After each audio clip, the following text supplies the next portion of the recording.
Hey, what's going on, guys? In today's video, we're going to be taking a look at the second issue of the Plamo Hobby magazine here. This is the summer 2025 issue. We did take a look at the first issue. You can go back and check that video out if you missed it. Just like in that video, I've got a second issue here, a second copy of this issue that I want to give away to you. So make sure to stick around towards the end of the video. I'll let you know how to enter to win my spare copy of this that I want to give away to one of you guys. And so once again, a big thank you to George and Chris for putting this together, sending me these copies, and also asking me to contribute. So once again, I'm honored to have contributed to this one as well.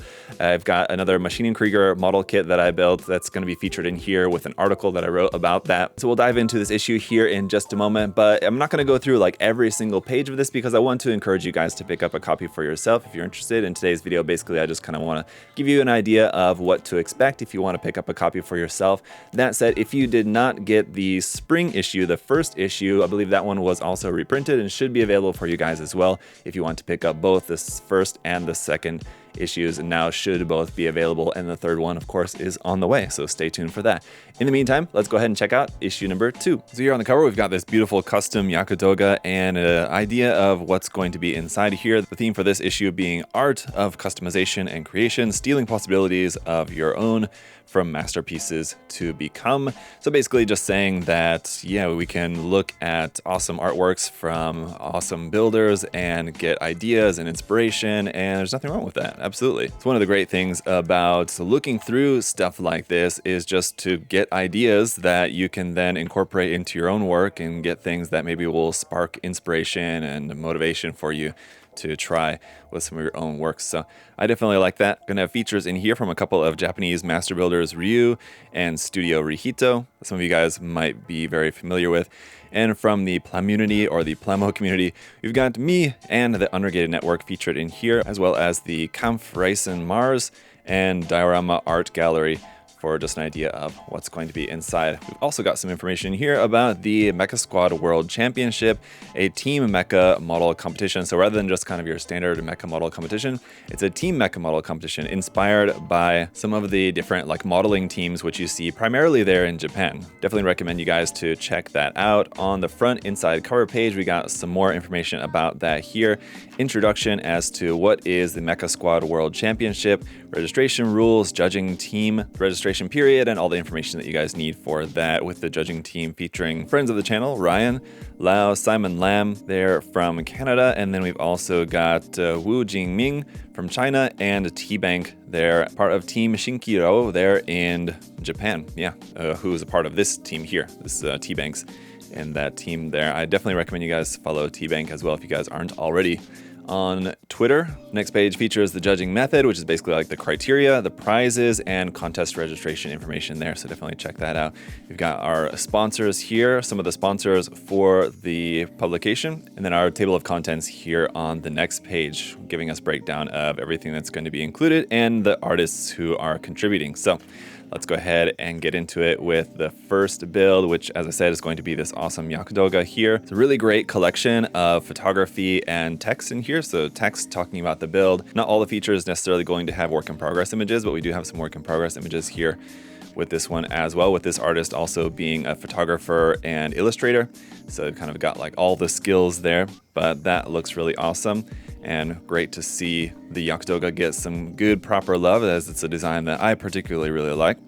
So a good amount of stuff in there for that one. And then we've got the Gym and Ball, the Renaissance here, what is art, and a simple or complex. Studio Rihito, probably best known for just really insane, immaculate scribing and detail work, as you might see here on some of these images.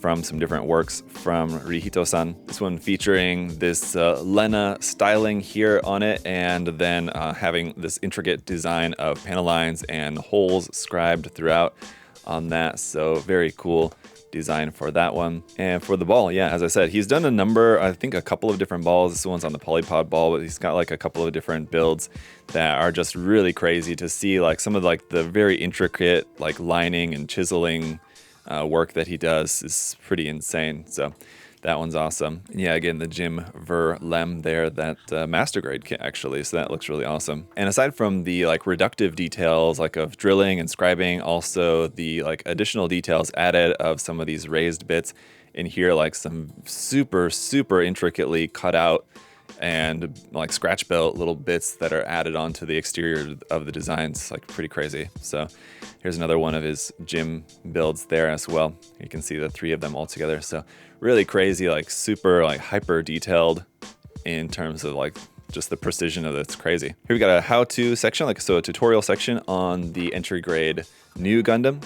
And there's just some tips about how to use some different tools and supplies to make a beautiful model kit here that is completely unpainted, but looks incredible, just straight out of the box, not necessarily, but you know, it's with a series of modifications, again, like scribing, chiseling, and then just like your standard panel lining, I would assume, decals and all that kind of good stuff. So you can see a layout of the tools that are used and some different techniques there for the scribing and for the modifications that are made to that. So really great. A lot of photos in here. You got some text kind of explaining, but a lot of photos is great too. So it's always important, I think, like when putting together a tutorial section in a publication like this, to have a good balance between photo and text, because you need to be able to like actually see what's going on. But then you need, but you may not always be able to tell what's going on in the photos without some text kind of also helping to just kind of guide the way as well. So, all right, here we've got the Gunpla HG kit here from Ryu-san. This one, as I remember, was like a GBWC winning entry from a few years back, but a beautiful build here of the Gunpla. Always great to see the Gunpla getting some love as well, like with the Yakusoga. The Gunpla's another pretty underrated HGUC kit, if you ask me. It's just a really, really nice kit, despite it being a little older, despite it, you know, having its share of flaws in terms of like it's going to take some work, but it's definitely a really cool design, definitely a really cool kit once you put in the love on it. So really beautiful build there. Love this photography here for this double page there. That's super cool. Really nice to have some really interesting photography in there as well. Here we've got Gunpla Luke's MG Mark V here. Love the kit, fantastic kit, and this is some really beautiful work here on this. So again, with this one, there's some work in progress images here along the bottom and here and there, just to kind of show some of the work that went into this, but definitely a lot of work went into adding some really nice details, scribing and other detail work here on this to really make it look really cool, much more detailed even than the stock kit, which already had a pretty good amount of detail on it. But I love that a lot of the detail that's added onto this is also like fairly subtle. It's not necessarily like at a glance, you know, just exploding with details everywhere, but you got like a really nice subtle detail there. And it also kind of helps that it blends in pretty well with like the coloring on that as well, with the bright white and the darker colors of the dark blue. We've got some pretty awesome work here of a HG Camphor Amazing, customized to a Camphor Whirlwind type here, mixed with some hazel parts, which is pretty interesting, and just like a bunch of different details added onto this one. Some really nice custom painting and detail work and customization on that. The backpack too, I love that. That back shot looks amazing. I know there's probably a glare on this. I'm trying to keep the glare off the pages here for you guys, but hopefully you can see everything pretty well. As I said, we're not going to be going through everything in extreme detail, just because I want to encourage you guys to get a copy for yourself. But here, we got some cool custom works here from CZ Gundam, a builder out there. Again, really cool custom works on this one, mixing up the Esculapius there and the Justice. That's pretty awesome there in 1/44 scale. And then a bit here about the humanoid mecha Panzer. This is part 1, the beginning. And basically, if you guys are unfamiliar with this model, it's still one that I've never actually built, but it's from Kavico.